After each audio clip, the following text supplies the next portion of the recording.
If you tried to send $5,000 to your grandson this week for his college books, and your bank suddenly locked the transfer, you are not losing your mind, and you did not do anything wrong. Something changed at the start of this year, and almost nobody told you about it. As of January 2026, most states in this country passed new laws that let your bank freeze your own money, sometimes for up to 2 full weeks if a teller simply gets a feeling that something looks off. Not because you did anything wrong, not because your account was hacked, just because a rule now says they can.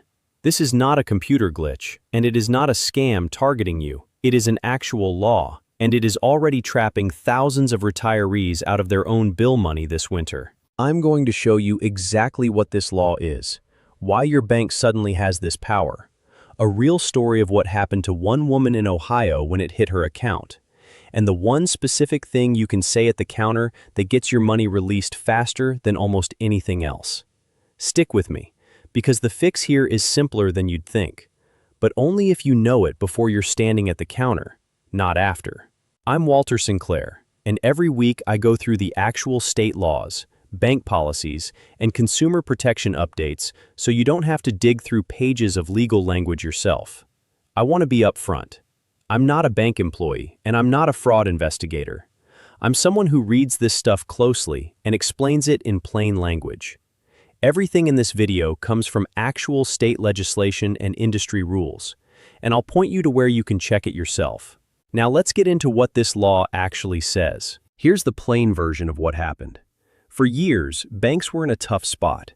If a teller suspected an elderly customer was being scammed or pressured by a family member, the bank had almost no legal cover to actually stop the transaction, because refusing to hand over a customer's own money could get the bank sued. So, state after state passed what are called safe harbor laws. And what these laws do is give banks and credit unions legal immunity, meaning they cannot be sued if they delay or freeze a transaction in good faith because they suspect someone 65 or older, or an adult with a disability, is being financially exploited. Over half the states in the country now have some version of this law on the books, and more are adding it every few months. Georgia is a good real example because their law, House Bill 945, spells it out clearly. It covers anyone 65 or older or a disabled adult, and it says a bank can place a hold on a transaction if it has reasonable cause to suspect the transaction might involve or lead to financial exploitation. And the bank can even freeze the account of the person suspected of doing the exploiting. That word, reasonable cause, is doing a lot of work here because it's the teller's judgment call in the moment, not a court order, not a police report, just a judgment call at the counter. So what actually triggers it in real life? It's rarely something dramatic. It's often something small, like a large transfer that doesn't match your usual pattern, or a withdrawal that's bigger than what you normally take out, or even just showing up with someone new, a caregiver, a distant relative, a friend, while trying to move money. The teller doesn't need proof anything is wrong. They just need a reasonable suspicion, and once that's triggered, your money can sit frozen for days while the bank sorts it out. That's the mechanism. Now let me show you what it actually looks like when it happens to someone. Dorothy, a 71-year-old retired schoolteacher living outside Columbus, Ohio, went to her bank in February to wire $4,000 to her granddaughter, money she'd been saving for months to help with a car repair the girl desperately needed. Dorothy had done transfers like this before, nothing unusual for her, just a grandmother helping out. But this time, the teller flagged it. The amount was larger than Dorothy's typical transactions, and she mentioned, in passing, that her granddaughter had been having some trouble lately, meaning car trouble, but the teller heard something else. The bank placed a hold under the new state law, and just like that, Dorothy's own money was frozen for 12 days. For Dorothy, this wasn't a minor inconvenience. It was a real crisis, because that same week, her electric bill and her prescription copay were both due, and suddenly she couldn't access enough of her own account to cover either one. She felt humiliated, like she was being treated as a victim or a confused old woman, when she was simply being a grandmother. It took multiple phone calls, a trip back to the branch, And finally, a conversation with the branch manager before the hold was lifted and her granddaughter got the money, nearly 2 weeks late. Here's the part that matters for you. Once Dorothy learned how the system worked, she changed one habit, and it fixed everything going forward.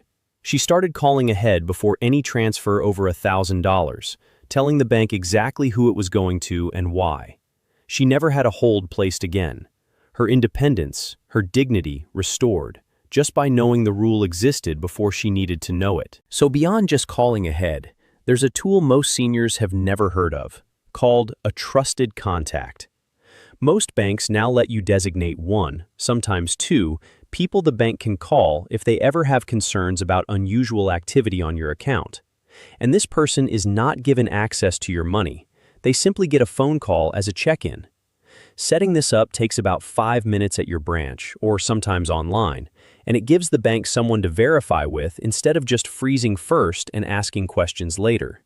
If you haven't set one up, that's genuinely the single easiest thing to do after watching this video. And here's a myth I want to clear up, because I hear this constantly in the comments. A lot of people assume this law only kicks in if you're actually being scammed, like if some stranger online convinced you to wire money. That's not true. This law can trigger on completely legitimate, loving, generous transactions. A birthday gift, help with a grandchild's rent, a normal family gesture, simply because the pattern looked unusual to an algorithm or a nervous teller. It's not about whether you're actually a victim. It's about whether the transaction looks unusual on paper. Now, if this kind of thing is news to you, and you want me to keep digging through these state-by-state changes so you're never caught off guard, hitting subscribe genuinely helps. It tells me to keep making videos like this specifically for American seniors, and it costs you nothing. I appreciate every one of you who does. Now, I promised you the one thing that gets a hold lifted fastest, and I'm going to walk you through exactly how that works in a minute. But first, I want to address something a lot of you are probably thinking right now. I know what some of you are thinking. Walter, this has never happened to me. My bank has never done this. Maybe you're exaggerating. And that's a completely fair thing to think, because most people only hear about a rule like this after it's already cost them 2 weeks of access to their own bill money, not before. This isn't a scam, and it isn't your bank trying to control you. It's a genuine case of good intentions moving faster than public communication. Lawmakers wanted to protect seniors from real exploitation, which is a real and growing problem. But almost nobody told the actual seniors these laws are supposed to protect. That gap between the law existing and you knowing about it is exactly what I'm here to close. Because I know reading through legal language about your own state's law isn't anyone's idea of a good afternoon. I put together a simple, free, one-page checklist that walks you through exactly how to set up a trusted contact, what to say when you call ahead for a large transfer, and the exact phrase that speeds up a hold review if one ever gets placed on your account. It's free, it takes 2 minutes to look over, and the link is right below this video. Grab it, keep it by your phone, and you'll never be caught flat-footed at the counter. Now, here's the thing I promised you at the very start. The single fastest way to get money moving again if a hold does get placed, or better yet, to avoid one entirely. It's simple. Call your bank before you go in, not after.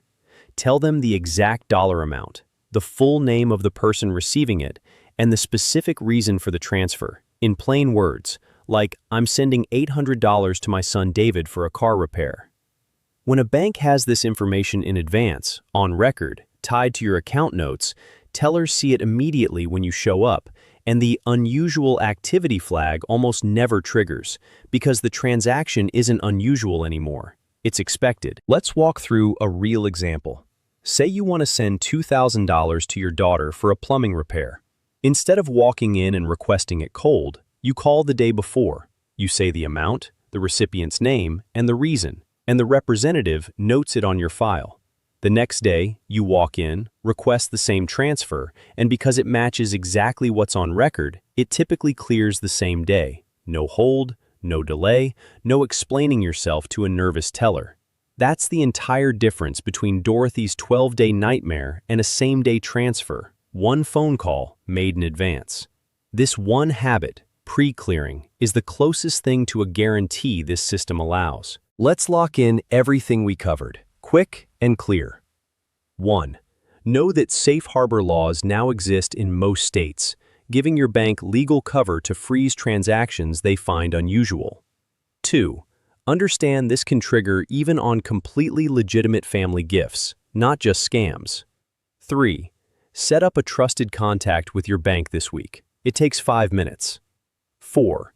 Before any transfer over $1,000, call ahead and give the exact amount, recipient name, and reason. 5. If a hold does get placed, ask specifically for a supervisor and reference your pre-clearance call if you made one. 6. Grab the free checklist below so you have all of this in one place, ready before you ever need it. If you have a parent, an aunt, an older neighbor, anyone in your life who handles their own banking and doesn't know this law exists, please share this video with them today. Not next week, today. Because the next time they try to help a grandchild with a normal, loving gift, this is exactly the kind of thing that could freeze their money for no good reason. Drop a comment below and tell me which state you're in. I read every one, and it helps me know which state laws to dig into next. Next week, I'm going deeper into something almost as overlooked, the new Medicare Savings Program income limits that quietly changed this year and could put more money back in your pocket every single month. Until then, take care of your money and take care of each other.